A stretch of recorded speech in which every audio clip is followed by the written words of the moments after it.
मेरा मित्र बेहद दुखी रहता है और अकेले उस राजकुमार की देखभाल नहीं कर पा रहे हैं। मैं उसकी मदद करना चाहता हूं। अगर आपकी अनुमति हो तो क्या मैं उस छोटे से राजकुमार को कुछ दिनों के लिए महल में ला सकता हूं? क्या आप उसका लालन पालन कर सकेंगी? राजेश्वरी के चेहरे पर हल्की मुस्कान फैल गई। वह बोली, हाँ महाराज, क्यों नहीं। आप उस राजकुमार को जरूर ले आइए। हमारे कोई संतान तो है नहीं, मुझे उसका ध्यान रखकर अच्छा ही लगेगा। फिर अगले दिन जब राजा मैनावती के महल में जाते हैं तब वह अपने पुत्र छोटे राजकुमार से कहते हैं, बेटा, जैसा मैं कह रहा हूं ठीक वैसा ही करना। जब बड़ी रानी तुम्हें गोद में लें तो उनके गले में जो मोतियों की माला है उसे पकड़कर जोर जोर से रोना शुरू कर देना और कहना कि मुझे इस माला के साथ थोड़ा खेलना है।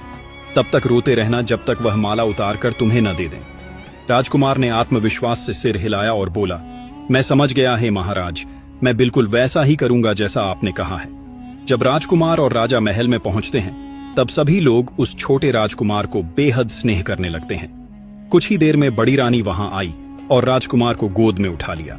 जैसे ही वह उसकी गोद में गया उसने माला को पकड़कर रोना शुरू कर दिया और मासूम आवाज में बोला, मुझे यह माला चाहिए, मैं इसके साथ खेलूंगा। राजकुमार जोर जोर से रोते हुए बार बार वही बात दोहरा रहा था। बड़ी रानी परेशान होकर बोली, नहीं राजकुमार, यह माला कोई खेलने की चीज नहीं है। चलो, मैं तुम्हारे लिए दूसरे खिलौने लेकर आती हूं। लेकिन राजकुमार अपनी बात पर अड़ा रहा।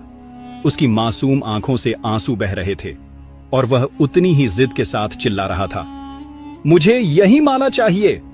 उसके रोने की आवाज पूरे महल में गूंजने लगी। एक एक कर सभी सेवक, दास दासियां और महल के लोग वहां जमा हो गए। हर कोई उसे चुप कराने की कोशिश करने लगा। कोई मिठाइयां लाया, कोई खिलौने दिखाने लगा, कोई उसे मनाने लगा। लेकिन राजकुमार के मन में बस वही माला